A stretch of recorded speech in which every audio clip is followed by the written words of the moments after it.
बानपुर के श्यामबाद इलाके में एक मामूली विवाद ने हिंसक रूप ले लिया है।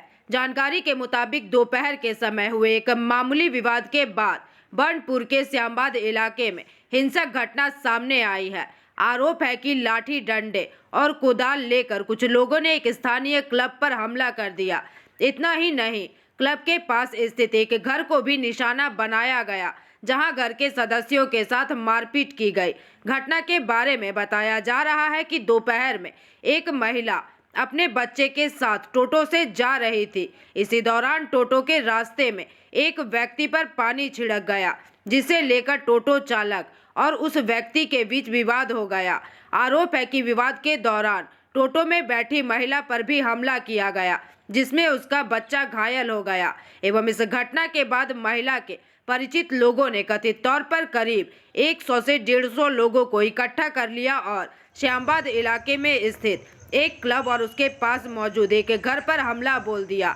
इस दौरान घर के लोगों के साथ मारपीट की गई। वहीं घटना के बाद पूरे इलाके में अफरा तफरी और तनाव का माहौल बन गया। सूचना मिलने पर पुलिस प्रशासन मौके पर पहुंची और स्थिति को नियंत्रित किया। এইখানে আমি যা শুনলাম, আমাকে ফোন করা হয়েছিল, স্থানীয় বাসিন্দারাই আমাকে ফোন করে জানান যে এইখানে সকালবেলায় একটা টোটো যাচ্ছিল, তার মধ্যে একটি মহিলা, একটি বাচ্চা ও আরেকটা শিশু ছিল। তখন হয়তো এখানে পথ চলতি মানুষ যিনি ছিলেন তার গায়ে হয়তো জল লাগে।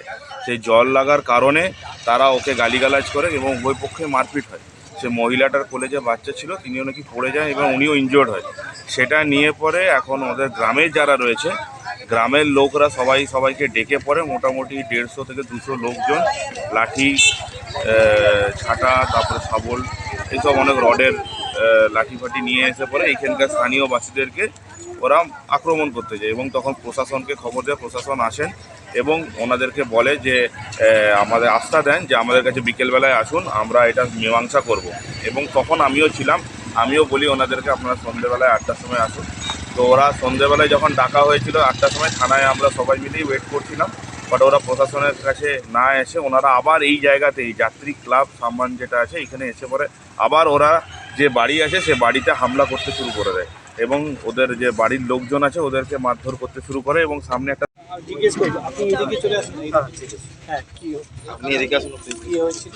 মানে রাস্তার মধ্যে টোটো নিয়ে যাচ্ছিল, রাস্তার সামনে ডোবা ছিল, নোংরা জল সেটা পায়নি, তবুও ওদেরকে ধরে মেরেছে। এমনকি ছোট বাচ্চা ছিল, গলে 3 মাসে পোলিও ইঞ্জেকশন দিয়ে নিয়েছে, বাচ্চারও গলা টিপে মেরেছে। এটা কি অবস্থা? যে আসছে তাকেই মারছে। কিন্তু জায়গার নাম জিজ্ঞেস করছে, কোথাকার? বড়তল। বড়তল বললেই মারামারি।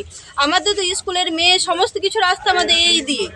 এবার আমরা যদি কোনোদিন একাও আসি, আমাদেরকে তো ওরা আবার ধরে ওই সব করবে। তার জন্য আমরা তাদের শাস্তি চাই। আর উল্টা জানো আমাদেরকে মানে ধমকিও দিয়েছে, বলছে তোমরা যদি কেউ যাওয়া আসা করে বা তোমাদের হাজবেন্ড যাওয়া আসা করে সবাইকে একবার দেখে নেব।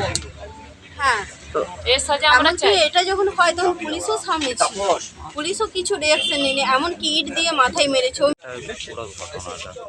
এই তিনজন আরোপীকে থানাতে ধরে নিয়ে আসা হয়েছে। ধর্মেন্দ্র যাদব, যার বাবার নাম হচ্ছে মোশাফির যাদব, শ্যামবাঁধের বাসিন্দা, জাগরতী ক্লাবের কাছে থাকে, এবং আরেকজন হচ্ছে শিব মিশ্রা তুরহা, তিনিও শ্যামবাঁধের বাসিন্দা, তার বাবার নাম হচ্ছে জয়রাম তুরহা। আরেকজন আছে রামদিয়ান তুরহা, এর বাবার নাম হচ্ছে লেট জয়রাম তুরহা। ঠিক আছে, এরাই কি মেন আপনার মানে মেন একিউজ, এরাই মেন। ঠিক আছে, এর সাথে যারা সাঙ্গপাঙ্গ ছিল তাদেরকে কিন্তু পুলিশ এখন পর্যন্ত ধরেনি। আপনারা এখন কি চাইছেন? আমরা এদের যথাযোগ্য শাস্তির দাবি করছি গ্রামবাসীর পক্ষ থেকে আর ওই আমাদের গ্রামস্থ মহিলাদের পক্ষ থেকে। তো এখন এই যে সকালবেলায় যে ঘটনাটা হয়েছিল, বিকেলবেলায় নাকি আরেকটা ঝামেলার সৃষ্টি হয়েছিল, নাকি আপনাদের উপরেও অভিযোগ উঠেছে যে আপনারাও নাকি ভাঙচুর করেছেন? না,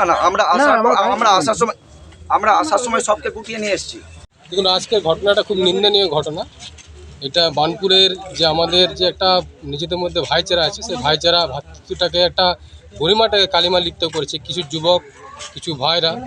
আমাদের কিছু পাঞ্জাবি ডাঙ্গার আমার মা বোনেরা আমাদের হসপিটাল থেকে ছেলেকে নিয়ে পোলিও খাইয়ে যাচ্ছিল রাস্তাতে এবং টোটোতে করে, এবং সেখানে কিছু একটা হয়তো কাদা ছেঁড়াছিটি হয়েছে, মানে অটোতে যেটা হয়, এবং তার পরিপ্রেক্ষিতে কিছু যুবক ভাই তারা কিন্তু এসে পদে আমাদের অটো ড্রাইভারকেও মারধর করেছে, কিছু আমার মা বোনদেরও মেরেছে। আপনারা শুনলেন তাদের মুখ দিয়ে। এবং তার পরিপ্রেক্ষিতে আমরা চাই আজকে থানাতে এসেছি আমাদের ওসি সাহেবের কাছে, এবং তিনি আশ্বাসও দিয়েছেন যে দোষী যে তারা ধরা পড়েছেন তাদের কিন্তু আমরা কঠোরতম শাস্তি চাই, এবং যে মহিলাদের উপর অত্যাচার হয়েছে, বিশেষ করে তপশালী জাতি অন্তর্ভুক্ত সম্প্রদায়ের মানুষ, তারা আদিবাসী, আমরা চাই এটা মহিলাদের অ্যাট্রোসিটি অ্যাক্ট কীভাবে করা যায় সেই আইন আমরা আনতে চাইছি। কেন এই যে যদি শাস্তি, এই আইন যদি না লাগু করা হয় তাহলে কিন্তু দিনের পর দিন কিন্তু আমাদের মা বোনদের ওপর কিন্তু এই সারা পশ্চিমবঙ্গে, সারা ভারতবর্ষের অত্যাচার হচ্ছে। তাই আজকে আমরা এইখান থেকে আমরা আশ্বাস নিচ্ছি, আমরা প্রশাসনের কাছে দরবারে হয়েছি, ওসি সাহেবও আমাদের আশ্বাস দিয়েছে যে যারা এই ধরনের দোষ করেছেন তাদের কিন্তু কঠোরতম। তো আপনার বাড়িতেও কি এরকমভাবে মানে ব্যাপার হচ্ছে, ক্লাবটা আমার বাড়ি লাগাও আছে, এই ক্লাবটা, এই বাড়িটা আমার, ক্লাবটা ওরা এখানে করেছে, বলছে ক্লাবটা তোমাদের, আমাদের নয়, আমরা এখানে বাড়িতে থাকি, ক্লাবটা আছে ঠিক আছে, ক্লাব আছে, ক্লাব মাঠ আছে, কিন্তু আমাদের তো বাড়ি এখানে, আমার বৌমা আছে, দুটো বৌমা আছে, ছেলে বাচ্চা না এরা আছে, সব সালা এখানে সালা ক্লাবের লোক, ক্লাবের পাশে থাকি, ক্লাবের লোক আর পাড়ার লোক একসঙ্গে আছি আমরা, এইটাই বাস এইটুকু। তারপরে আপনার ঘরের উপরে হামলা করেছে? হ্যাঁ, আমার ঘরের উপরে করেনি, ক্লাবটা পুরো ভেঙেছে, এখানে মেরেছে 2-4 ইটে, তারপরে দুটো বাঁশ দিয়ে এখানে মারলো, এখন বাঁশ এখনো পড়ে আছে। তারপর আমি যখন দৌড়ে দিয়ে গেলাম, তারপরে ওরা আবার স্টার হইলো, এরপরে দিকে তাড়িয়ে দিয়ে গেল, মানে ওদিকে নিয়ে গেল। आसनसोल से बीजू मंडल की रिपोर्ट, PVTV न्यूज।